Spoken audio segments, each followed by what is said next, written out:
Shalom, shalom. Nagaan Waaqayyoo hunduma keessaniif abaayatu. Obboloota koo afuraa biyya alaa fi biyya keessatti kan argamtan waldaa tokkummaa Generation for Truth International Ministry jedhu jalatti kan argamtan hunda keessaniif nagaan Waaqayyo Abbaa, nagaan Waaqayyo Ilmaa, nagaan Waaqayyo Hafuura Qulqulluu bakka jirtanitti, biyya jirtanitti, waldaa keessa jirtan keessatti isiniif abaayatu. Akkam jirtu nagaa keessanii? An nagaa kooti. Gooftaa madda nagaa keenyaa ta'eef galanni isaaf haa ta'u. Egaan ani obboleessi keessan hojjetaa wangeelaa Efreem Abbabaa kanin jedhamu godina Horroo Guduruu Wallaggaa magaalaa Shaambuu irraa kanin tajaajiludha. Egaa guyyaa har'aa kana dubbii Waaqayyoo qabadheen isin gidduutti dhiyaadhee jira. Egaa akkuma beekamu samoonii kana Gooftaan nu gargaaree ayyaana isaa nuuf baay'isee sagalee Waaqayyoo dhaggeeffachaa, barachaa, kadhachaa yeroo fuula Waaqayyootti dabarsaa jirrudha. Yeroo eebbifamaadha, yeroo kabajamaadha, yeroo baay'ee namatti toludha. Isa kana hundumaaf Gooftaan maqaan isaa kan eebbifame haa ta'u.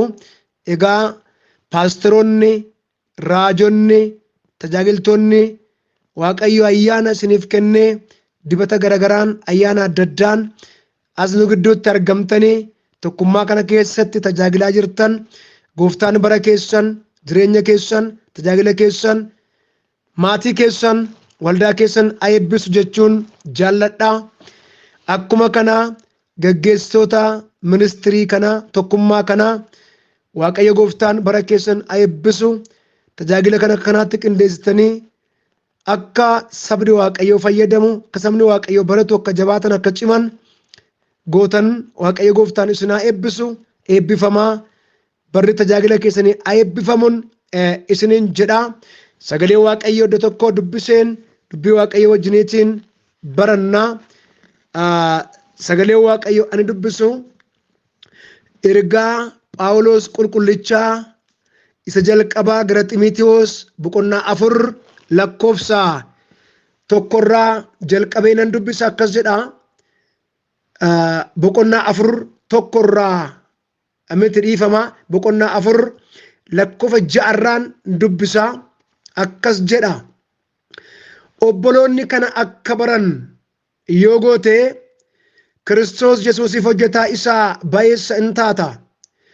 Ofii keetis dubbii amantiitti barsiisa isa duukaa buute sanattis guddachaa in adeemta. Mammaaksa wanta qulqullaa'aadhaan mormu isa dubartoonni dulloomoon mammaakan in fudhatin. Nama Waaqayyoo ta'uudhaaf of qopheessi. Namummaa foonii cimsuudhaaf of qopheessuun wanta muraasaaf nama gargaara. Nama Waaqayyoo ta'uudhaaf of qopheessuun garuu wanta baay'eedhaaf nama gargaara. Jireenya ammaaf isa dhufuufis abdiin isuma keessa jira jedha. Boqonnaa 4 lakkoofsa 6 irraa qabeen dubbise. Ergaa Phaawulos qulqullichaa isa jalqabaa gara Xiimotewositti inni barreesse boqonnaa 4 lakkoofsa 6 irraa qabeen dubbise. Ijoon dubbii koo lakkoofsa 7 fi 8 irraa kan jirudha. Gooftaan sagalee isaa akka nutti dubbatuudhaaf Waaqayyoon kadhannee sagalee Waaqayyoo wajjiniin barachuu jalqabna. Maqaa Gooftaa, maqaa Iyesuus Kiristoosiin Waaqayyo Waaqa Abrahaam, Waaqayyo Waaqa Yisihaaq, Waaqayyo Waaqa Yaaqoob, Waaqa raajotaa, Waaqa ergamootaa, duris kan turte ammas kan jirtu darbitee bara baraan kan jiraattu barri gooftummaa kee, barri mootummaa kee daangaaf xumura kan hin qabne qulqulluu mootii Israa'el si galateeffannaa. Maqaa Yesuus Kiristoosiin galanni guddaan siif haa ta'u. Nu gargaartee ayyaana kee nu baay'iftee yaa Waaqayyo Gooftaa baroottan dabarsine guyyoottan dabarsine hundumaa keessatti harka nu qabdee yeroo kana nuuf laattee jirta. Maqaan kee kan eebbifame haa ta'u. Ila kunoo yaa Waaqayyo Gooftaa sagalee kee dhaga'uudhaaf ila kunoo walitti qabamnee jirra. Sagalee isaa ergee isaan fayyisee boolla du'aa keessaa isaan baase jedhamee akka barreeffame dubbii kee irratti sagaleen kee boolla du'aa keessaa nama baasaa, hidhaarraa nama hiikaa, waanjoo namarraa buusaa, dukkana namaa ibsaa, humna namaa aaressaa, jireenya bara baraaf nama qopheessaa. Isa kana dhorkaa tokko malee dhowwaa tokko malee akka nutti dubbattu maqaa Yesuus Kiristoosiin si kadhanna. Sagalee kee kana unu bira akka hin geenyedhaaf karaaf kallattii adda addaatiin kan nu mormuuf kan nu lolu hubannoo keenya qabuu kan barbaadu ergamaan seexanaa macci afur ammeenyaa irra lafaarra taa'ee lafa jala taa'ee lubbuu qabeessaan lubbuu maleessaan karaa beekamu karaa hin beekamne karaa namaa galuuf karaa namaa hin galle galaanaaf tujuba galaanaa kee taa'ee kan hojjetu maqaa Gooftaa maqaa Yesuus Kiristoosiin humna maqaa keen humna fannoo keen humna du'aa ka'uu keen humna dhiiga keen kan rukutame kan diigame haa ta'u. Maqaa Gooftaa maqaa Yesuus Kiristoosiin yaa Waaqayyo Gooftaa sagalee kee nutti dubbadhu. Buleettii kootti dubbadhu. Buleessa kootti dubbadhu. Yaa Waaqayyo Gooftaa sagalee kee laphee keenya banuu akka dandeenyus ati nu gargaari. Isa kana hundumaa waan gootuuf maqaan kee bara baraan kan eebbifamee fi kan ol qabame haa ta'u. Maqaa Gooftaa keenyaa fayyisaa keenyaa qoricha keenya Yesuus Kiristoosiin ameen ameen. Gooftaan maqaan isaa kan eebbifame haa ta'u. Sagalee Waaqayyoo kanan amma dubbisee wangeela dhiifama ergaa Phaawulos qulqullichaa gara Xiimotewos boqonnaa 4 lakkoofsa 6 qabeen dubbisee mee tooppikii guyyaa har'aa irratti ilaalluun isiniif kenna yookaan mata duree guyyaa har'aa irratti dubbii Waaqayyoo waliin barannuun isiniif kenna. Akkas kan jedhudha. Nama Waaqayyoo ta'uudhaaf of qopheessu. Nama Waaqayyoo ta'uudhaaf of qopheessu kan jedhudha. Egaan guyyaa har'aa kana gaama daqiiqaan keenya nu laatu wajjiniin baranna. Guyyaa wiixataas yookaan dafnoo jechuudha. Asuma kanatti fufnee wajjiniin kan ilaallu ta'a. Egaan kutaan kun kutaa kakuu haaraa keessatti kan argamudha. Macaafni qulqulluun keenya kutaa gurguddaa lamatti akka inni qoodamu beekamaadha. Kakuu moofaa fi kakuu haaraa jedhamuudhaan bakka lamatti qoodama. Kakuu moofaa kan jennuun dhaloota Kiristoosiin dura kan barreeffamedha. Kakuu haaraa kan jennu immoo dhaloota Kiristoos booda kan barreeffamedha. Egaan macaafni kakuu haaraa kun iskoolaaronni macaafa qulqulluu akka dubbatanitti vi'uu lama jira. Inni kaan bakka 4tti qoodama jedhu, warri kaan immoo bakka gurguddaa 5tti qoodama kan jedhu jiru. Garuu irra guddeessa vi'uun heddummatu bakka gurguddaa 5tti qoodama kan jirudha. Innis qoodinsi inni tokkoffaan wangeelota arfanii wangeela Maatiyoos, wangeela Maarqoos, wangeela Luqaasii fi wangeela Yohaannis isaan kun qoodinsa tokko. Isaan keessaa wangeelli Yohaannis wangeela addaa jedhameetu beekama. Kan inni ittiin adda ta'u qabxii gurguddaatu jira. Isa hin dhaqu amma. Wangeelonni sadan sun immoo wangeelota lakkuu jedhamaniitu beekamu. Wangeelota wal fakkaatoo jedhamaniitu beekamu. Ergaan isaan dubbatan wal fakkaataadha waan ta'eedhaaf. Inni lammaffaan qoodinsi lammaffaan akti kan jennu yookaan hojii ergamootaati. Macaafa seenaa jedhameetu beekama. Macaafa bal'aadha. Macaafa guddaadha. Macaafa seenaa gurguddaa qabudha. Macaafa seenaa ergamoota hojii ergamoonni hojjetanii darban miraakiliif dinqii gurguddaa afurri qulqulluun kennaan ayyaana Waaqayyo biraa isaaniif kennameen hojii isaan hojjetanii darbanidha. Akkuma kana seenaa Gooftaa keenya Yesuus Kiristoos kan addeessudha. Bu'aa afur qulqulluu bu'uureffamuu waldaa kiristaanaa ishee dhiiga Yesuus Kiristoosiin bilisa baatee hundooftee kan ibsudha. Inni kan biroon jeneraal meseeji kan jedhamu kan akka ergaa Yohaannis, kan akka ergaa Yaaqoob, kan akka ergaa Phexros, kan akka ergaa Yihudaa fi kan kana fakkaatan isaan kun egaa inni kun ergaa qoodinsaa sadaffaadha. Qoodinsi inni arfaffaan ergaa yookaan xalayoota Phaawulos mana sirreessaa taa'ee tokkummaa waldoolee biyya Eeshiyaa keessa jirtuuf barreessedha. Eeshiyaa ishee xiqqoo keessa jechuudha. Eeshiyaan bakka lamatti qoodamti. Isheen tokko Eeshiyaa ishee bal'oodhamti, tokko ishee xiqqoodhamti. Ishee xiqqoo kana keessatti gaan waldaa kiristaanaa torbatu jira. Tokkummaa waldaa kiristaanaa torbatu jira. Phaawulos egaa mana sirreessaa keessa taa'ee waldoolee kanaaf ergaa inni barreessedha jechuudha. Inni shanaffaa fi inni dhumaa Revelation kan jennu mul'ata Yohaannisidha. Mul'ata Yohaannis. Kanaaf egaan macaafni kakuu haaraa bakka gurguddaa shanan kanatti hirama yookaan qoodama jechuudha. Egaan isa kana keessaa kan nuni wajjiniitiin amma ilaaluudhaaf jirru ergaa Phaawulos gara Xiimotewos irraa wajjiniitiin ilaallaa. Otoo gara bu'uura ergaa keenyaatti hin seenin itti galmaaf akka nuu ta'utti daqiiqaa muraasaa itti galmasaa erga ilaallee booddee gara bu'uura ergaa keenyaatti seennee barnoota keenya waliin kan jalqabnu ta'a. Xiimotewos kun eenyudha? Inni Phaawulos gara isaatti ergaa ergu kun, gara isaatti xalayaa ergu kun, Xiimotewos kun eenyudha? Xiimotewos jechuunis maal jechuudha kan jedhu waan gabaabaa wajjiniin ilaalla. Tajaajila keenya boruuf kan nuuf ta'u, hidhannaa furaa mogolee keenya kan nuuf cimsu dubbii Waaqayyoodha waan ta'eedhaaf egaa barnootadha. Suutadheen amma Gooftaan na gargaaree isin biraan ga'uun yaala. Xiimotewos jechuun egaa qabxii jalqabaa irratti Xiimotewos jechuun bu'uura hiika maqaa isaarraa gaafa kaanu isa Waaqayyoon kabaju yookaan isa Waaqayyoon ulfeessu jechuudha. Inni biroon Xiimotewos abbaan isaa nama Giriikii yommuu ta'u, haati isaa immoo Yihudiidha.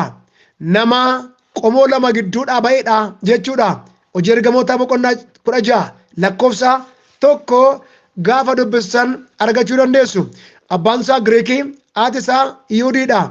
Warri Giriik kun warra Yihudotaa hin safeeffatan, warra Yihudotaa hin jaallatan, accept hin godhan. Kanaafiyyuu ari'achaa turan, dhiphisaa turan, ajjeesaas turan, reebaas turan, caccabsaas turan. Lafarraa balleessuudhaaf yaalii isaan hin goone hin jiru. Waaqayyo isaan duukaa waan jiruuf garuu warri Yihudii qomoo Yihudii lafarraa hin banne malee. Maqaan Waaqayyo kan eebbifame haa ta'u.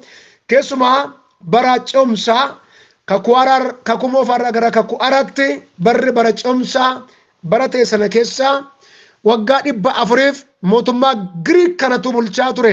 Keessumaa mootiin isaanii mootii gara jabeessa cakkaanyi kan ta'e, nama dhiphisuutti, nama ajjeesuutti, nama dhiigsuutti, nama gidirsuutti kan beekamu Aleksaandar kan jedhamu ture. Bara sana egaa bara dukkanaa jedhameetu beekama. Bara waggaa 400 mootummaan Giriik bulchaa ture sun bara dukkanaa jedhameetu beekama. የጨለማ ዘመን ተብለው ይታወቃል። sababni inni itti bara dukkanaa jedhamee beekamee fi Waaqayyootu aasaa dhaabe, Waaqayyootu dubbii dhaabe, Waaqayyootu dubbachuu dide. Kanaaf barri dukkanaa'e, kanaaf seenaan dukkanaa'e, kanaaf bara dukkanaa jedhamee beekame. Lakkaa bara kan ibsu biiftuu uumamaa otoo hin ta'in dubbachuu Waaqayyooti. Yoo Waaqayyo hin dubbanne barri hin dukkanaa'a. Yoo Waaqayyo hin dubbanne jireenyi hin dukkanaa'a. Yoo Waaqayyo hin dubbanne dhaloonni hin dukkanaa'a. Yoo Waaqayyo hin dubbanne mul'anni hin dukkanaa'a. Karoorri hin dukkanaa'a. Jiruun hin dukkanaa'a. Jireenyi hin dukkanaa'a. Wanti hundumtu dukkana ta'a. Wanti hundumtu nama dhibaa jechuudha. Dubbachuu Waaqayyootu biyya ibsa. Dubbachuu Waaqayyootu carraa namaa ibsa. Dubbachuu Waaqayyootu dhaloota ibsa. Dubbachuu Waaqayyootu magaalaa ibsa. Dubbachuu Waaqayyootu baadiyyaa ibsa. Dubbachuu Waaqayyootu qotee bulaa ibsa. Dubbachuu Waaqayyootu barataa ibsa. Dubbachuu Waaqayyootu barsiisaa ibsa. Dubbachuu Waaqayyootu bulchaa biyyaaf ifa kenna jechuudha. Kanaaf bara Waaqayyo cal'isee bara Waaqayyo dubbachuu dhiise sana keessatti barri dukkanaa'ee, biyyi dukkanaa'ee, seenaan dukkanaa'ee, kanaafuu barichi maal jedhee beekame? Bara dukkanaa'aa jedhameetu beekame. Dukkanni barri dukkanaa nama sodaachisa. Barri dukkanaa bir'a qaba. Dukkanni yaaddoo qaba. Dukkanni gufuu qaba. Dukkanni gufaata qaba. Dukkanni baay'ee namaaf hin tolu. Kanaaf barichi bara dukkanaa dhameetu beekama jechuudha. Egaan haatisaa Yuudiidha. Haatisaa Yuudii waan taateef daa'ima kana yeroo guddifte deessee harma ishee qofa hoosisaa guddifte otoo hin ta'in dubbii Waaqayyoos hoosisaa, dubbii Waaqayyoos nyaachisaa, waa'ee seenaa saba Israa'el ittimaa, waa'ee Waaqayyoo ittimaa isa guddiftee. Kanaafuu Ximotewos kakuu haaraa kana barnoota kakuu haaraa kana nama qabudha jechuu kan nama barateedha jechuudha. Hinti dhiifama, hinti kakuu moofaa qaba, kakuu haaraa miti. Hinti kakuu moofaa qaba jechuudha. Lammaffaa Ximotewos boqonnaa 1:5 irraa dubbifannee argachuu dandeenya. Phaawulos imala jalqabaa gara Lisxiraanitti yommuu taasisee Ximotewos wajjin wal arge. Egaa Ximotewos dhalataa biyya Lisxiraanidha. Lisxiraan biyyarraa Turkii yookaan Tark jedhamtee beekamtudha. Kanaaf egaane Phaawulos imala wangeelaa isa jalqabaa gara Lisxiraanitti yommuu taasise Ximotewos kana wajjiniitiin wal argee gara Gooftaa fiduudhaan abbaa afuuraa isaaf ta'e. Gara Gooftaa fiduudhaan abbaa afuuraa Ximotewos ta'e Phaawulos. Tokkoffaa Ximotewos boqonnaa 1:2. Pointiin inni kan biroon Ximotewos Phaawulos imala wangeelaa keessatti akka isa deeggaruuf, tajaajila wangeelaa keessatti akka isa deeggaruuf waamicha godheef. Abbaan isaa garuu nama Giriik waan ta'eef dhaqna nama hin qabanne ture. Dhaqna nama hin qabanne ture Ximotewos jechuudha. Kun immoo warra Yihuudootaa biratti fudhatamaa waan hin qabneef tajaajila isaattis gufuu waan ta'uuf Phaawulos Ximotewos akka inni dhaqna qabatuudhaaf murteesseetu dhaqna isaa qabsiise. Hojii Ergamootaa boqonnaa 16:3 yommuu dubbifattan argachuu dandeessu.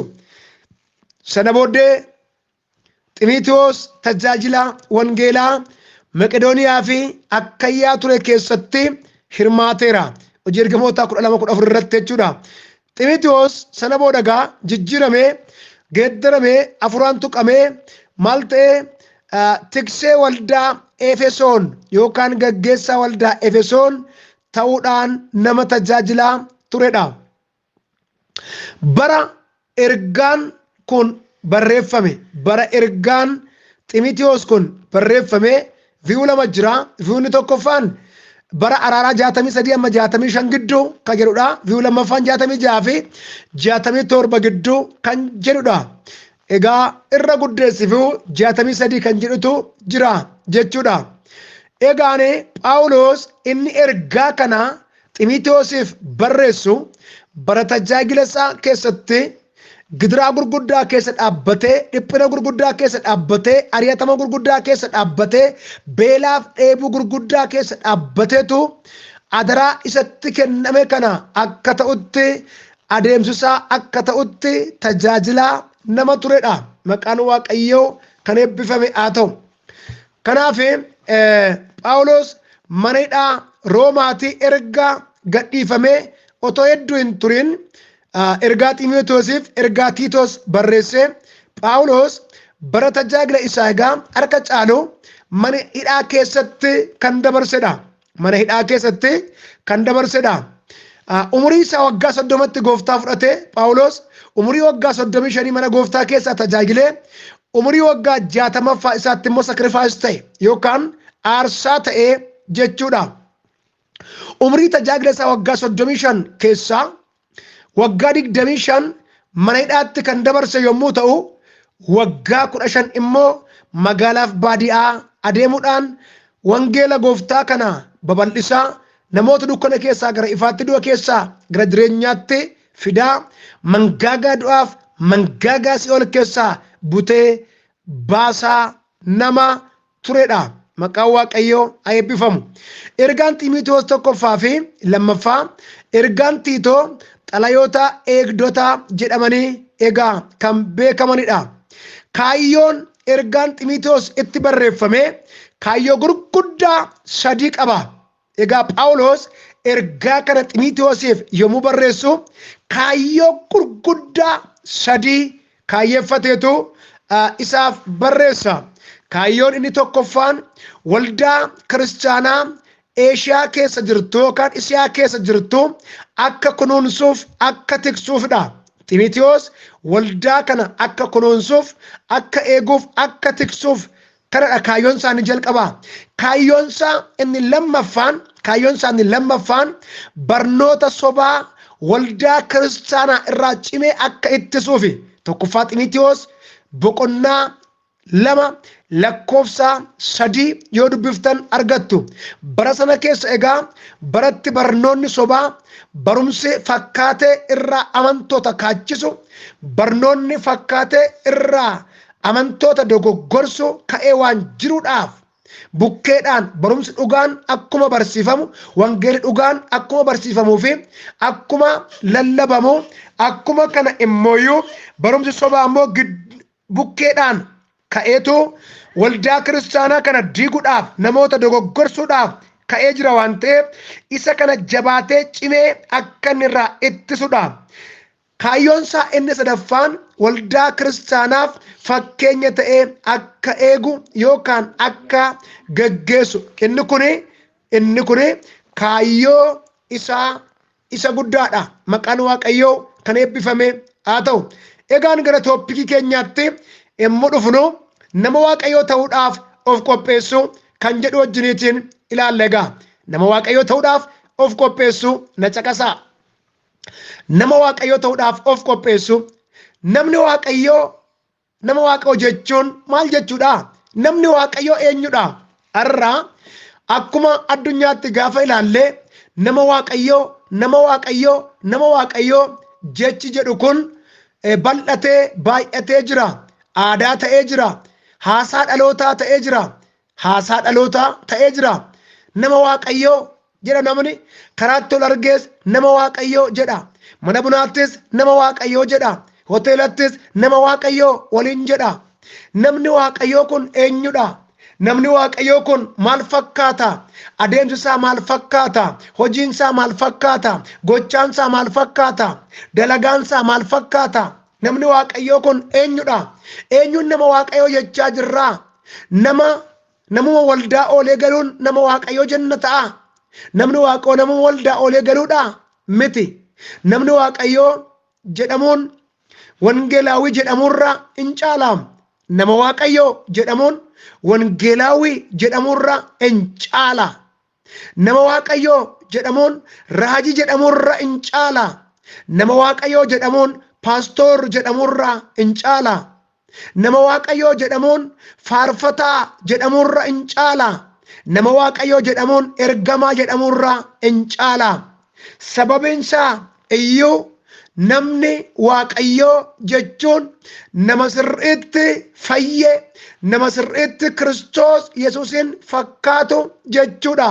Kanaafuu namni erga nama Waaqayyoo ta'e, erga nama dhugaa ta'e, erga fayyee, erga amaloota biyya lafaa irraa adda ba'ee, erga xuraa'ummaa irraa adda ba'ee, erga sobarraa, ejjarraa, hannarraa adda ba'ee booddeedha Waaqayyoon fakkaatee adeemsaan, hojiidhaan, gochaadhaan, ilaalchaan, abtiidhaan erga akka dubbii Waaqayyootti jireenya isaa sheeppi ta'ee booddeedha nama Waaqayyoo kan jedhamu. Kashlabbeedhuma iddoo barbaade, mandaraa barbaade, an barbaade gochaa, hojjechaa, dubbachaa ooluun nama Waaqayyoo jechuun sirrii miti. Namni Waaqayyoo eenyudha egaa? Isa kana wajjiniitiin ilaallaa yaa namoota Waaqayyoo. Barri nuyi keessa jirru kun bara baay'ee shumburataa ta'eera. Bara baay'ee waliinsaa imbeekamne ta'eera. Barri nuyi keessa jirru kun namni lafa argetti lafa adda addaatti maqaa walii laata. Mana bunaatti maqaa walii laata. Mana bunaatti, karaa irratti, gabaatti maqaa walii laata. Raajii abaluu waliin jedha. Kan waldaan hin muunne ofiisaa wal muuda. Ofiidhuma isaa of muuda. Ofiidhuma isaas of waama. Ofiidhuma isaas of ol qaba. Kan Waaqayyo ol hin qabin, kan Waaqayyo hin ergin, kan Waaqayyo hin waamin, kan Waaqayyo maqaa hin kennin, kan namni maqaa kenne, kan ofiis maqaa ofiif kennetu arraa waldaa kiristiyaanaa doondessaa, joonjessaa, irraa kaachisaa jira. Kanaafuu namni Waaqayyo eenyudha kan jedhu wajjiniitiin ilaalla. Qabxiiwwan nama Waaqayyoo akka taanuuf nu qopheessan 3 jedhaatii tooppikii gabaabaa qabadhaa as jalatti. Qabxiiwwan nama Waaqayyoo akka taanuuf nu qopheessan 3. Tokkoffaa dubbii Waaqayyoo dhaga'uu fi itti jiraachuudha. Nama Waaqayyoo ta'uudhaaf kan nu qopheessu dubbii Waaqayyoo ta'uudhaa, dubbii Waaqayyoo dhaga'uudhaa fi ittiin jiraachuudha. Lammaffaa Xiimotewos 3:16. Caaffanni qulqullaa'aan hundinuu gaggeessaa Hafuura Waaqayyootiin caafame. Barsiisuuf, balleessaa hubachiisuuf, qajeelchuuf, qajeelummaatti leenjisuuf dhimma ni baasaa jedha. 17 namni Waaqayyoo waa gochuuf kan danda'e, hojii gaarii hundumaafis kan qophaa'e akka ta'us in godhaa jedha. 17 irraan deebi'a. Namni Waaqayyoo waa gochuuf kan danda'e, hojii gaarii hundumaafis kan qophaa'e akka ta'us in godhaa jedha. Tooppikiin keenya maal jedha? Nama Waaqayyoo ta'uudhaaf of qopheessuu kan jedhudha. Egaa qabxiiwwan nama Waaqayyoo akka taanuuf nu qopheessan 3 keessaa inni tokkoffaan dubbii Waaqayyoo dhaga'uu fi itti jiraachuudha. Dubbii Waaqayyoo dhaga'uu fi ittiin jiraachuudha. Egaan maal jedhaa sagaleen Waaqayyoo inni Xiimotewos 3:16 jiru kun macaafni qulqullaa'aan yookaan caaffanni qulqullaa'aan hundinuudha gaggeessaa Hafuura Waaqayyootiin caafamee jedha. Inni gaggeessaa Hafuura Waaqayyootiin caafame kun barsiisuuf jedha. Qabxii arfan tokko achuma irratti tuqaa godhe barsiisuuf jedha. Barsiisuuf, balleessaa hubachiisuudhaaf, namni eenyu akka ta'e namatti himuudhaaf, balleessaa namaa hubachiisuudhaaf, balleessaa namaa hubachiisuudhaaf, qajeelchuuf, qajeelummaattis leenjisuuf dhimma ni baasaa jedheetu namni Waaqayyoo waa gochuuf kan danda'e, hojii gaarii hundumaafis kan qophaa'e akka ta'uu fi akka ta'us in godhaa jedhaan. Namni Waaqayyoo waa gochuu kan danda'e, waa hojjechuu kan danda'e, hojii gaarii hundumaafis kan qophaa'e akka ta'us in godheedha. Kanaaf egaan nama Waaqayyoo kan nu taasisu, nama sirrii kan nu taasisu, nama haqaa kan nu taasisu, nama akka dubbii Waaqayyootti jiraatu kan nu taasisu, akka dubbii Waaqayyootti jiraachuufis humna kan nu ta'u, jabina kan nu ta'u, dubbii Waaqayyoo dhaga'uu fi ittiin jiraachuudha. Dubbii Waaqayyootti nama Waaqayyoo nama godha. Nama Waaqayyoo kan jennus nama dubbiin Waaqayyoo keessa jiruudha. Nama akka dubbii Waaqayyootti deddeebi'uudha. Nama akka dubbii Waaqayyootti jiraatudha. Nama akka dubbii Waaqayyootti ba'ee galuudha. Nama akka dubbii Waaqayyootti taa'ee ka'uudha. Nama akka dubbii Waaqayyootti daldaluudha. Nama akka dubbii Waaqayyootti waajjira keessaas haa ta'u hojjetuudha. Nama akka dubbii Waaqayyootti ba'ee galu, nama akka dubbii Waaqayyootti tajaajilu, nama akka dubbii Waaqayyootti faarfatu, nama akka dubbii Waaqayyootti raaju, nama akka dubbii Waaqayyootti jiruuf jireenya isaa gaggeeffatu, inni kun nama Waaqayyoodha. Inni kun nama Waaqayyoodha. Namni dubbii Waaqayyoo dhaga'ee ittiin hin jiraanne, namni akka dubbii Waaqayyootti hin deddeebine, namni akka dubbii waaqayyootti jireenya isaa sheep hin godhanne inni kun nama waaqayyoo jechuu hin dandeenyu. Nama waaqayyoo jechuuf hin nutti ulfaata. Maqaan waaqayyoo kan eebbifame haa ta'u. Kanaaf egaan nama waaqayyoo ta'uudhaaf nuun maal gochuu qabna? Dubbii waaqayyoo dhaga'uudhaaf ittiin jiraachuu qabna jechuudha. Dhaga'uu qofaa miti, ittiin jiraachuu qabna jechuudha. Sagaleen Waaqoo gaafa dubbatu Yaaqoob boqonnaa 1:20 akka jira dhageessuu duwwaa hin ta'inaa'edha. Warra dubbicha hojiirra oolchan ta'aa maleedha jedha. Har'a lafa garaagaraatti gaafa ilaallu waldaa kiristaanaa jaarraa 21ffaa keessa jirtu kana gaafa ilaallu, jenereeshinii keessa jirru kana gaafa ilaallu, namoonni dubbii waaqayyoo dhaga'uu ittiin jiraachuutti xiyyeeffachaa hin jiran.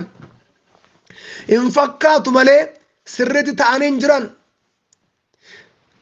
Hin fakkaatu malee sirriitti akka dubbii waaqayyootti jiraachaa, akka dubbii waaqayyootti ba'anii galaa hin jiran. Kanaaf obboleessa koo ati maal fakkaatta? Obboleettii koo ati maal fakkaatta? Jireenyi kee maal fakkaata? Adeemsi kee maal fakkaata? Tajaajilli kee maal fakkaata? Lallabi kee maal fakkaata? Raajummaan kee maal fakkaata? Memmee akka dubbii waaqayyoo kanaattidha. Dubbii waaqayyoo kana dhageesseetti jiraachaa jirtaa? Dhageenyetti jiraachaa jirraa? Nu keessa jira. Laphee keenya keessa jira.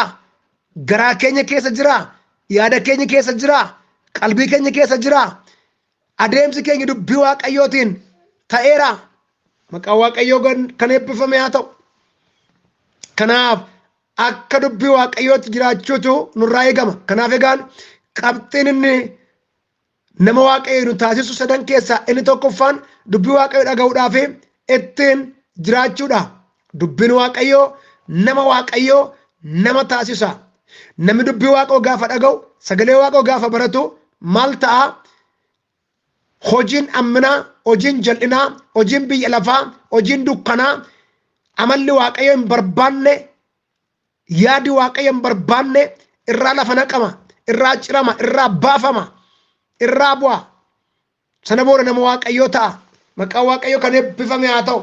Dhaloonni har'aa sagalee waaqayyoo baradhaa yommuu jedhan hin jaallatan. Raajiin isinitti araajamu yommuudhaan immoo lafatu isaan hin ga'u. Waldaa lafarraa keessaas, waldaa qilleensa irraas maqaan waaqayyoo eebbifamu. Sagalee waaqayyoo akkas jedha jechuu kan jedhu dhaga'uun barbaadu dhaloonni har'aa. Ila waaqayyoo akkas jedha, ila hin ceetaa, ila ni kamta, ila hin baataa, ila eebbifamta kan jedhu bichaatti gurra isaa kenna. Kana qofaaf gurra isaa bana, kana qofaaf laphee isaa bana. Buleetti koo hin goyomin, obboleessa koo hin goyomin. Raajiin dhaga'inaa jechaan jiru'an. Raajiin dhaga'inaa jechaan jiru. Raajiin raaji caalu dubbii waaqayyooti. Raajiin raaji caalu sagalee waaqayyooti. Maqaan waaqayyoo eebbifamu. Raajiin ikkoo hamma dubbii waaqayyoo beeku raajaa. Hamma dubbii waaqayyoo sagalee raajaa. Ergaan yookaan raajiin dubbii waaqayyooti ala dhufu hin jiru. Raajii wangeelaa ala dhufu hin jiru. Har'a koo namooti baay'een, dhalooti baay'een macaafa isa gurraacha kana keessaan sii dubbisa moo indee warra dee raajii sitti hima namaan jechaa jiru walitti giira dhaabbatanii. Tajaajilli babbadee jira, barri babbadee jira, akkaataan tajaajilaa babbadee jira. Maqaan waaqayyoo kabajamaan jiru, dubbiin waaqayyoo kabajamaan jiru. Maqaan waaqayyoo kan eebbifame haa ta'u. Namni hundumtuu tajaajila kana biizines sentarii godhateera, madda galii godhatee jira. Ittiin dhaloota goyomsaa jira, ittiin dhaloota karaarraa kaachisaa jira. Dubbiin waaqayyoo kun kan nutti kenname ittiin irraa kaachisuudhaan miti obboleessa ko, ittiin irraa kaachisuudhaan miti obboleetti ko, ittiin namoota gara waaqayyootti fiduudhaaf, dukkana keessaa gara ifaatti fiduudhaaf, du'a keessaa gara jireenyaatti fiduudhaaf, abaarsa keessaa gara eebbaatti fiduudhaaf, gara mootummaa waaqayyootti fiduudhaaf, jireenya bara baraatti fiduudhaaf. Kanaaf adaraan dubbii waaqayyoo kan nutti kenname garaa keenya akka ittiin guddifannuudhaaf miti. Kiisii keenya akka ittiin gabbifannuudhaaf miti. Akkaawunti nambarii keenya akka ittiin gabbifannuudhaaf miti. Kan waaqayyo si dibe, kan waaqayyo nu dibe, kan waaqayyo nu waame, kan waaqayyo si waame, kan waaqayyo nu kaa'e, kan waaqayyo si kaa'e, kan waaqayyo na kaa'e. Kanaaf miti hojii akka qabeessa hojii qulqullummaa akka hojjennuudhaaf, wangeela qulqullummaa kan akka lallabnuudhaaf, namoota mootummaa waaqayyoof akka qopheessinuudhaafidha. Kanaaf dhaloonni har'a dubbii waaqayyoo irraa goreera. Dhaloonni har'a dubbii waaqayyoo wajjin walii keera. Dhaloonni har'a dubbii waaqayyoo irraa galagaleera. Kottaa gara dubbii waaqayyootti haa deebinu. Bu'uurri jireenya keenya dubbii waaqayyooti. Bu'uurri lubbuu keenya dubbii waaqayyooti. Bu'uurri jireenya keenya isa bara baraa dubbii waaqayyooti. Waastinaa kan nuuf ta'u, raga kan nuuf ta'u, humna kan nuuf ta'u jireenya bara baraaf dubbii waaqayyooti. Kanaafuu dubbii waaqayyoo itti akka deebinu gooftaan nu haa gargaaru. Kanaaf egaan qabxiiwwan nama waaqayyoo akka taanuuf nu qopheessan keessaa inni tokkoffaan dubbii waaqayyoo dhaga'uu fi itti jiraachuudha. Ibroota boqonnaa 4:12 dubbiin waaqayyoo jiraataadha. Humna hojjetu of keessaa qaba. Billaa gara lamaan qarame caalaa qara qaba. Inni lubbuu fi hafuura, buusaa fi dhuka gargar hin baasa. Yaadaa fi akeeka garaa namaa qoree faraduudhaaf hin danda'a jedha. Inni lammaffaan qabxiin nuyi yookaan qabxiin nama waaqayyoo akka taanuudhaaf yookaan qabxiiwwan ittiin nama waaqayyoo ta'an lammaffaan gatiidhaan akka bitamne beekuudha. Gatiidhaan akka bitamne beekuudha. Gatiidhaan bitamne irra nun gatiidhaan akka bitamne beekuudha. Tokkoffaa Qorontos boqonnaa 6:20 akkas jedha. Waaqayyo gatiidhaan isin bitate. Kanaaf guutummaa dhagna keessaniin waan inni ittiin galateeffamu hojjedhaa jedha. Ilaalaa. Waaqayyoo jedha Phaawulos warra Qorontosiin gatiidhaan isin bitateedha jedha. Gatiidhaan isin bitate. Kanaafiyyuu guutummaa dhagna keessaniin waan inni ittiin galateeffamu hojjedhaa jedha. Waan inni ittiin kabajamu, waan inni ittiin galateeffamu hojjedhaa. Hojii qulqullaa hojjedhaa. Jireenya qulqullaa qabaadhaa. Jireenya cubburraa bilisa ta'e, jireenya yakkarraa bilisa ta'e, jireenya sobarraa bilisa ta'e, jireenya hamiirraa bilisa ta'e, jireenya ejjarraa bilisa ta'e, jireenya hannarraa bilisa ta'e, jireenya nama miidhuurraa bilisa ta'e, jireenya nama ajjeesuurraa bilisa ta'e, jireenya nama walitti naquurraa bilisa ta'e, jireenya waaqayyootti hin gammannerraa kan bilisa ta'e qabaadhaa. Guutummaa dhagna keessaniin kan waaqayyo ittiin galateeffamu hojjedhaa. Kana waaqayyo ittiin gaddu hin hojjetinaa. Kana waaqayyo itti hin tolle hin hojjetinaa. Kana waaqayyo hin feene hin hojjetinaa. Karaa waaqayyo hin barbaanne irra hin deeminaa. Haasaa waaqayyo hin barbaanne hin haasa'inaa. Daldala waaqayyo hin barbaanne hin daldalinaa. Gocha waaqayyo hin barbaanne hin godhinaa. Karoora waaqayyo hin barbaanne hin karoorsinaa. Jireenya waaqayyo hin barbaanne hin jiraatinaa. Guutummaa jireenya keessaniin kan ittiin galateeffamu, kan ittiin kabajamu, kan waaqayyo ittiin ol jedhu, kan ulfina waaqayyoof fidu, kan waaqayyoon kabaju. Sin arganii dhaloonni akka gara waaqayyootti dhufanitti, sin arganii namoonni dukkana keessaa gara ifaatti akka dhufanitti, hojii keessan isa gaarii arganii gara ifaatti akka dhufanitti kan waaqayyo ittiin galateeffamu hojjedhaadha jedha. Maqaan waaqayyo kan eebbifame haa ta'u. Warri Qorontos yakka gurguddaa hojjetu, cubbuu gurguddaa hojjetu, dogoggora gurguddaa hojjetu. Cubbuun biyya sana gahu, cubbuun waldaa Qorontos keessa jiru cubbuu suukkanneessaa, cubbuu baay'ee jibbisiisaadha. Kanarraa kan ka'e Phaawulos gatiidhaan bitamtanii jedhe. Dhagna keessan kanaan waan barbaadan gochuu hin dandeessan bitamtaniittu jedhe. Kan mataa keessanii miti, kan fedha keessanii miti, kan miira keessanii miti, kan yaada keessanii miti, isin bitamtaniittu. Isin kan waaqayyooti. Obboleessa koo ati kan waaqayyooti. Obboleetti ati kan waaqayyooti. Qaami kee kan waaqayyooti. Jireenyi kee kan waaqayyooti. Sammuun kee kan waaqayyooti. Iji kee kan waaqayyooti. Sammuun kee kan waaqayyooti. Harki kee kan waaqayyooti. Miili kee kan waaqayyooti. Guutummaan qaama kee kan waaqayyooti. Kanaafuu qaama kee kana akka barbaadde gochuu hin dandeessu. Qaama kee kanaan kan barbaadde hojjechuu hin dandeessu. Kan waaqayyooti waan ta'eedhaaf kan waaqa barbaadutti hin hojjetta malee isa waaqayyo fedhutti hin hojjetta malee isa waaqayyotti tolutti hin hojjetta malee isa waaqayyo jaallatutti hin hojjetta malee kan waaqayyo hin jaallanne isa biyyi lafaa hojjetutti hin hojjechuu hin qabdu isa biyyi lafaa ittiin dalagaa ooluttiin dalaguu hin qabdu kan biyyi lafaa ittiin sirbaa ooluttiin sirbaa ooluu hin qabdu kan biyyi lafaa isa biyyi lafaattiin ejjaa ooluttiin ejjaa ooluu hin qabdu kan biyyi lafaattiin atuttiin hataa ooluu hin qabdu qaami kee kan waaqayyooti bitamteetta kanaaf waaqayyo gatiidhaan isin bite jedhee dubbata Roomaa boqonnaa 14 lakkoofsaa 8-9 akkas jedha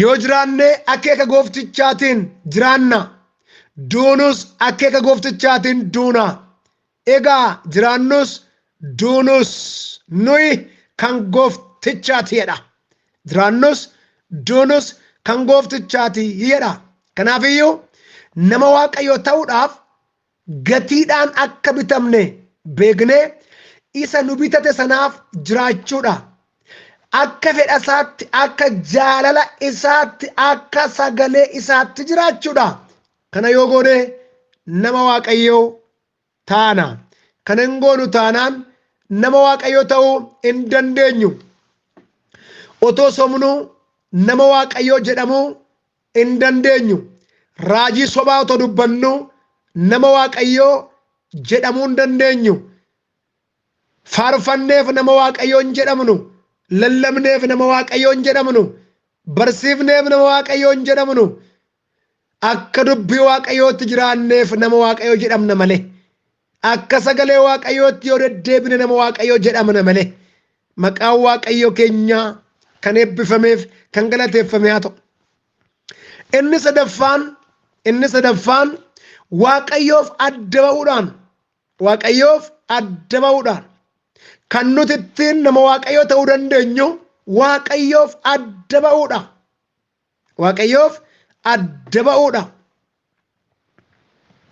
waaqayyoof adda ba'uudha seera uumamaa boqonnaa 12 lakkoofsa 1 seera uumamaa boqonnaa 12 lakkoofsa 1 irratti waaqayyo gaaf tokko Abrahaamiin biyya kee keessaa lammii kee keessaa maatii abbaa kee keessaa ba'iitii gara biyya ani si agarsiisu dhaqii jedhe lala waan sadiirraa adda ba'ii jedhe waaqayyo Abrahaamiin waan sadiirraa tokko biyya kee keessaa lama qomoo kee keessaa yookaan qomoo kee irraa sadii maatii abbaa kee irraa adda ba'iitii gara biyya ani si agarsiisu dhaqii jedhe Abrahaamiin Abrahaam kan inni jiraachaa ture biyya Mesopotoomiyaa biyya Kaliidotaati biyya Uur jedhamu keessadha biyya Kaalidotaati biyyi kun kan inni ittiin beekamu waaqayyoon waaqessuudhaan otoo hin ta'in uumaa dhiisee uumama waaqessuudhaan beekama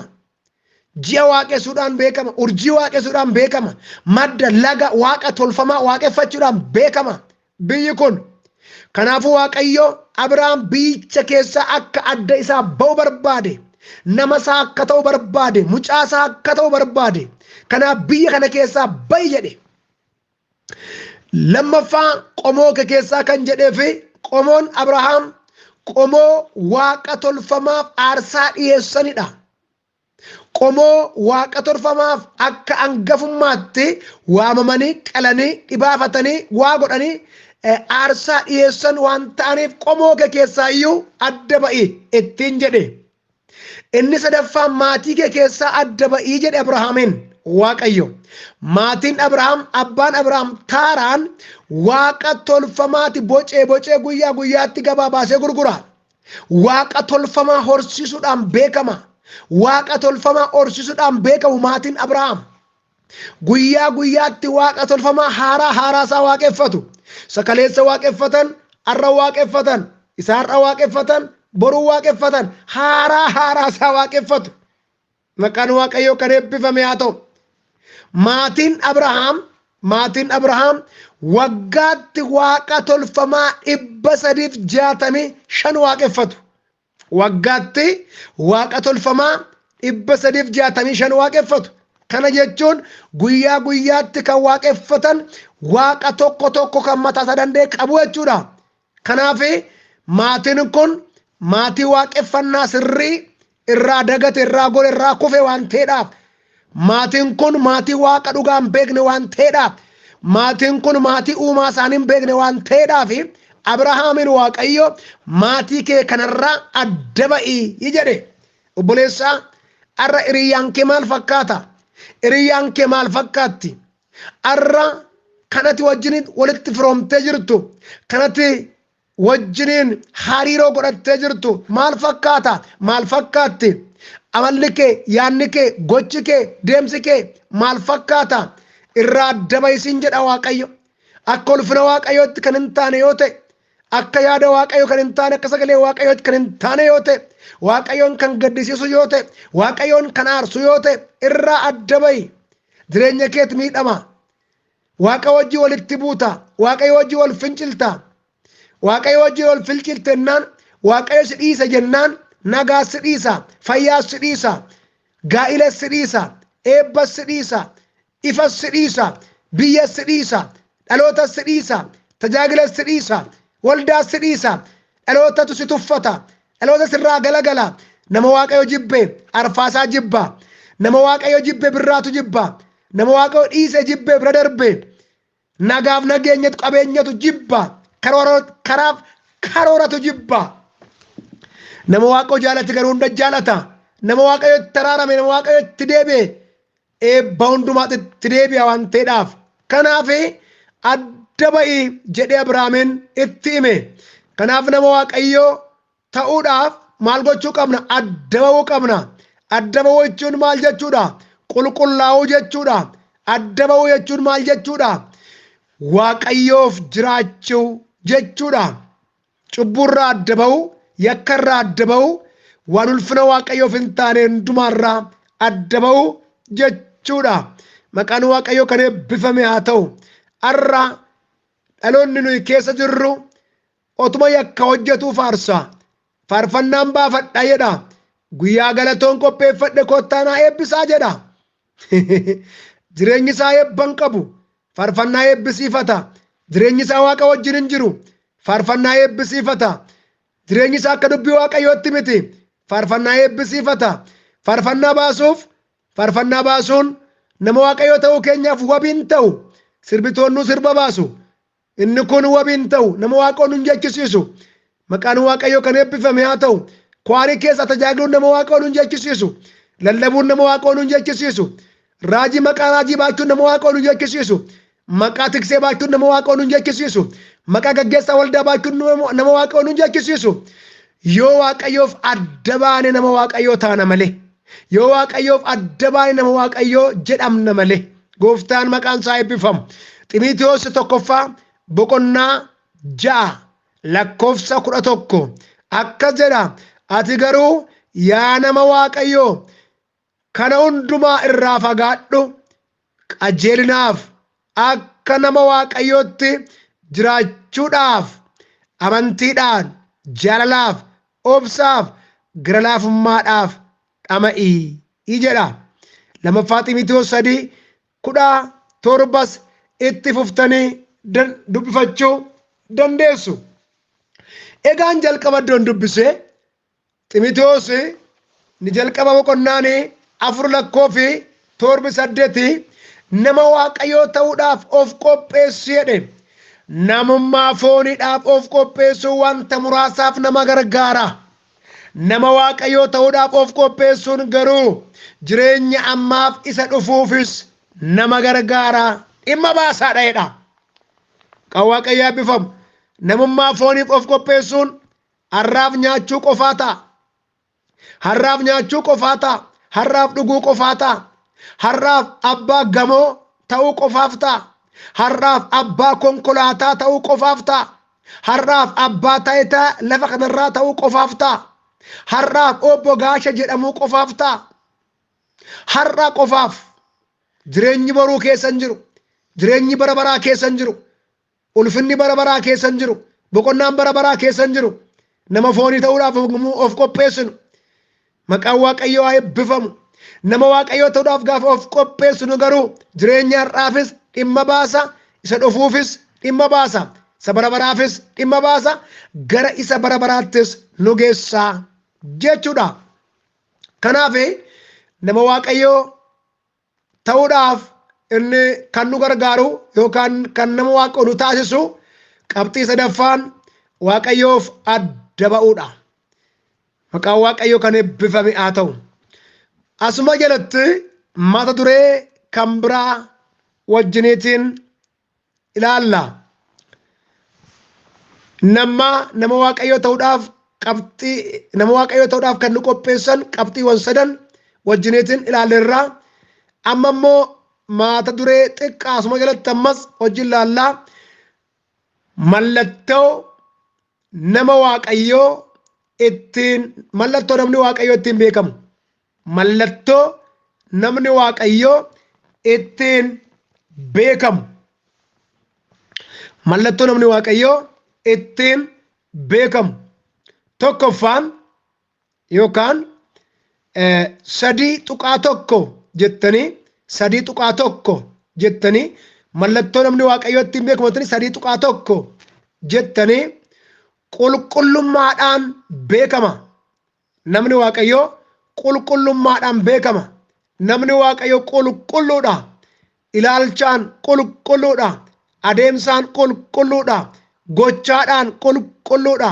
Haasaadhaan qulqulluudha. Jaalalaan qulqulluudha. Namni waaqayyoo sagalee waaqayyoo akkas jedha. Ani qulqulluu akkuman ta'e isinis qulqulloota ta'aa jedha. Tokkoffaa Phexros boqonnaa 1:15-16 inni isin waame qulqulluu akkuma ta'e isinis adeemsa keessan hundumaan qulqulloota ta'aa jedha. Inni isin waame qulqulluu akkuma ta'e isinis adeemsa keessan hundumaan qulqulloota ta'aa jedha.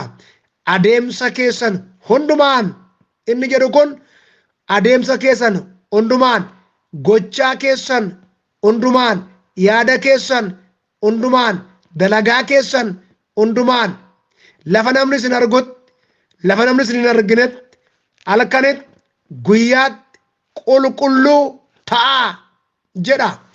Maqaan waaqayyoo kan eebbifame haa ta'u. Tokkoffaa Tasalonqee boqonnaa 4:7 xuraa'ummaatti otoo hin ta'in qullaa'ummaatti akka jiraannuuf waaqayyo nu waameeraa jedha. Xuraa'ummaatti otoo hin ta'in qullaa'ummaatti akka jiraannuuf waaqayyo nu waameeraa jedha. Kanaaf egaan inni gaggeessu qullaa'ummaatti akka jiraatuuf waaqayyo isa waameera. Inni lallabu qullaa'ummaatti akka jiraatuuf waaqayyo isa waameera.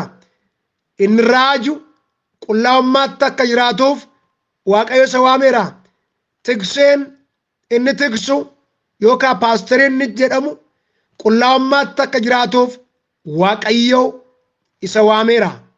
Maqaan waaqayyo kan eebbifame haa ta'u. Warri faarfatan faarfattoonni qullaa'ummaatti akka jiraataniif waaqayyo isaan waameera.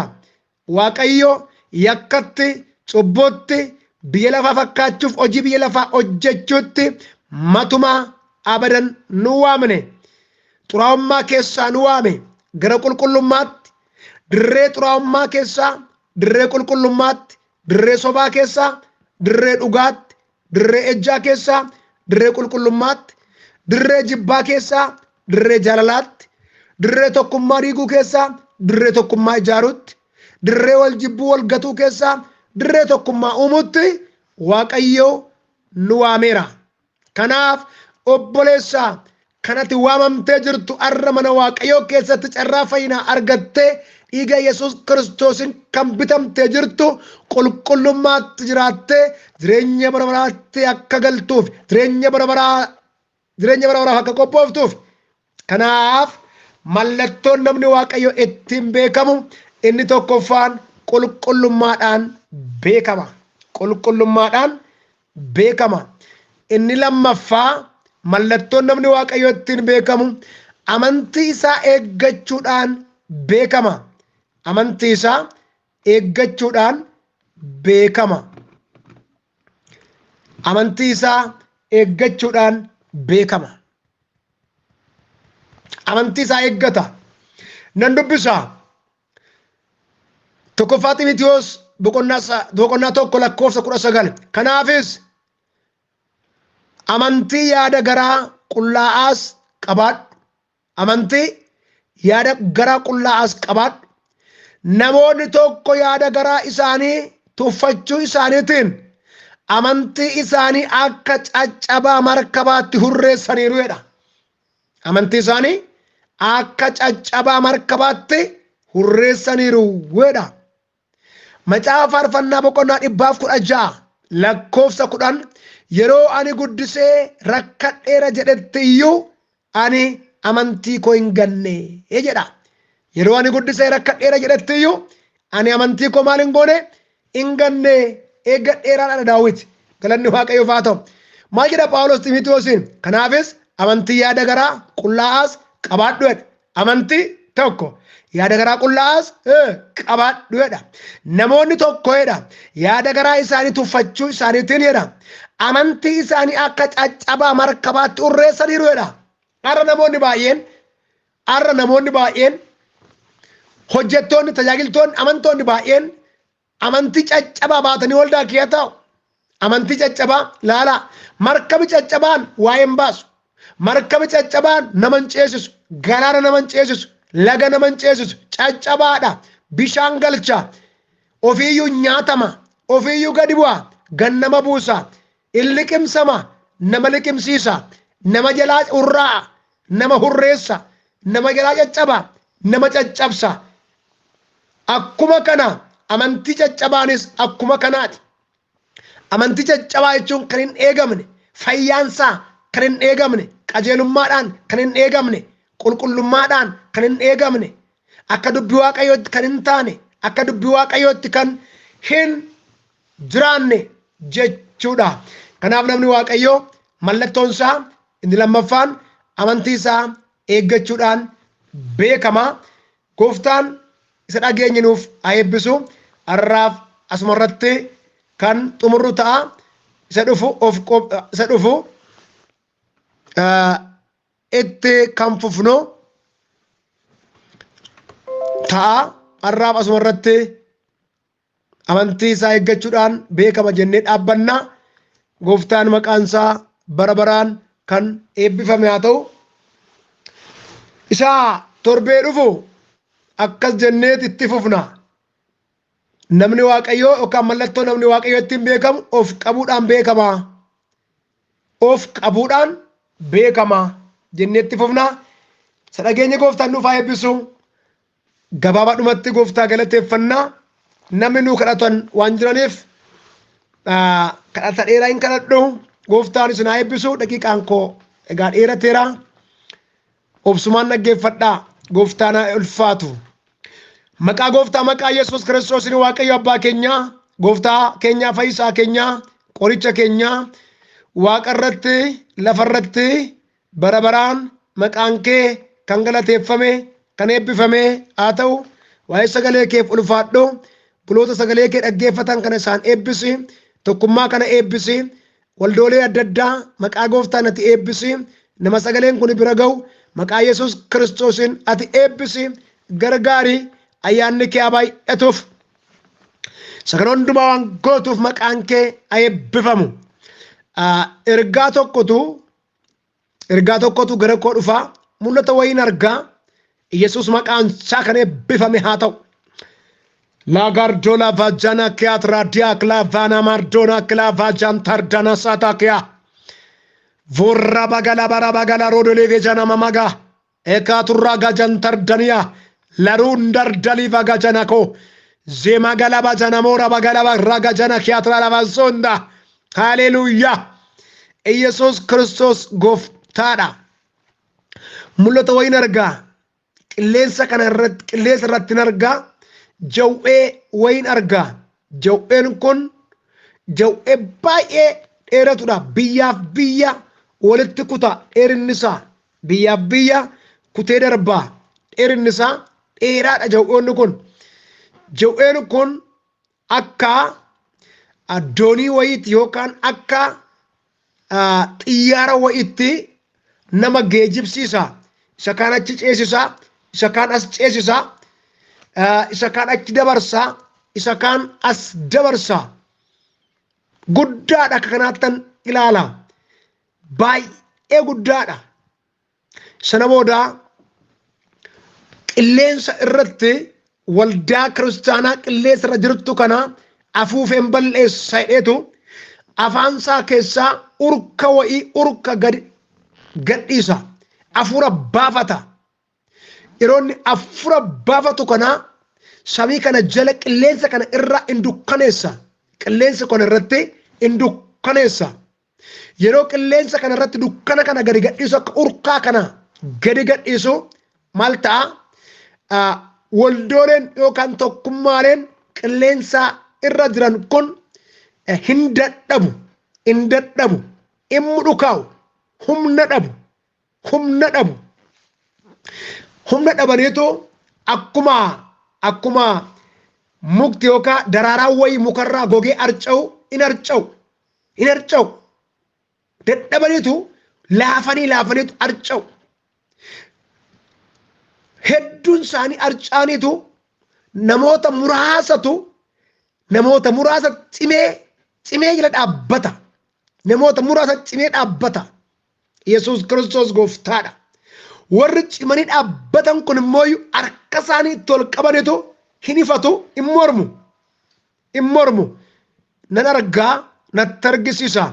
Yeroo isaan morman kanatti akkuma inni afaan isaa keessaa urka dukkanaan guute kana gadi gadhiise dukkaneesse waldoolee kiristaanaa ijoollee waaqayyoo irratti dukkana gadhiise kana isaa olitti immoo samiirraa ibidda asiin gadi kan gadhiisu arga. Harka tokkotu asiin gadi ibidda darbata.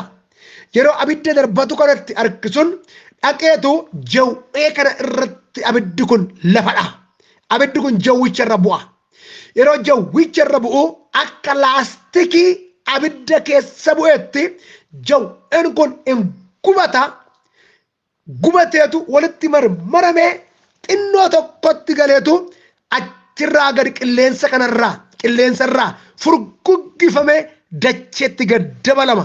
Hin rukutama. Yeroo sana sagalee waaqayyoo keessaa akkas kan jedhutu laphee kora dhufa. Hadheessituun obbolootaa inni kufeera kan jedhu. Waaw, haleluuyaa. Hadheessituun obbolootaa inni kufeera kan jedhu. Obboleessaa kufeera sirraa. Carraa keerraa kufeera. Tajaajila keerraa kufeera. Bara keerraa kufeera. Mana keerraa kufeera. Hojii keerraa kufeera. Waldaa kiristaanarraa kufeera. Waaqayyo gooftaan maccaa akkas naan jedha. Ela keessumaa waldaa qilleensa irra jirtuu kana bittinsuudhaaf diiguudhaaf dhaloota baay'ee akka isaan lubbuudhaan illee biyya isaaniitti deebi'anii hin galle warri kaan gamoorraa darbatamanii warri kaan billaadhaan warri kaan qorichaan akka isaan dhumaniif humni isaanii akka laafuuf waaqayyo wajjin akka hin tarkaanfanneef waaqayyoon cimanii akka isaan hin dhaabanneef haala isaanii walii wallaalchisuudhaan dukkanaan rukuchuudhaan doondeessuudhaan joonjessuudhaan isa ramadamee kana naan jedha waaqayyo isa bayee kana ramadamee isa bayee kana guyyaa har'aa kanaa jalqabee rukuteera gubeera hojii isaa diigeera kuffiseera ijoollee koof dhaabbadheera naan jedha waaqayyo gooftaan. Tokkummaa kanaan jabeessa afuura tokkummaa kanaan mormu rukuteera tokkummaa kanaaf humnan kenna waldoolee kiristaanaa lafarras qilleensarras jiran keessatti haareffaman gochuu jalqaba bara kanatti aanee bara dhufu kanaa jalqabe haareffamni hin ta'a. Humni afura qulqulluu humnaan hojjechuu hin jalqaba. Tajaajiltoonni waaqayyoo dibata addaan kan kanaan duraa caalaa hin ka'u. Waaqayyo biyyaaf qoricha dhalootaaf qoricha godhee kan kanaan dura caalaa isaan kaasa. Mo'ichi isaaniif hin kennama. Ani ijoollee koo wajjin mo'ichaan nan ba'a. Humnoota amminaa diigeera akka jedhitti naa himinaan jedha. Jabaadhaa yaa saba koo dhaabbadhaa. Jabaadhaa dhaabbadhaa. Anatti maxxanaa. Sagalee koo dhaga'aa. Toora sagalee koo keessa adeemaa dhaabbadhaa. Ani Waaqayyo Gooftaan maccaa isin duukaan ta'a. Salphina isin oolcha. Qaaniin isin oolcha. Mo'ichan isinii kenna. Ifan isinii baasa. Biiftuu haaraa. Aduu haaraan isinii baasa. Burqaa haaraa keessaa eebba waraabbattanii akka dhugdanan taasisa. Jedhitti naa himi jedha Waaqayyo Gooftaan maccaa. Haalleluuyaa. Saba koo sin gargaara. Hamaatti sin kennu. Ameenyatti sin kennu. Du'atti sin kennu. Badisatti sin kennu. Sin dhaaba si wajjinan ta'a. Dhaaltu mootummaa kofan si qopheessa. Na dhaga'i. Na dhaggeeffadhu. Ana wajjin ta'i. Ana wajjin tarkaanfadhu. Gara koo ilaali. In qaanoftu jedha Gooftaan maccaa. Haalleluuyaa. Raagaa baabaabaas. Gooftaa maqaan kee kan eebbifame haa ta'u. Maqaan kee kan galateeffame haa ta'u. Ulfaadhu yaa Waaqayyo sagantaa kana booddee jiru hundumaatti ati darbi. Irree keennu wajjin ta'i. Maqaa Gooftaa keenya Fayyisaa keenya Iyesuus Kiristoos nama Naazreetiin. Ameen. Ameen. Eebbifamaa yeroo gaarii naaf qabaadhaa.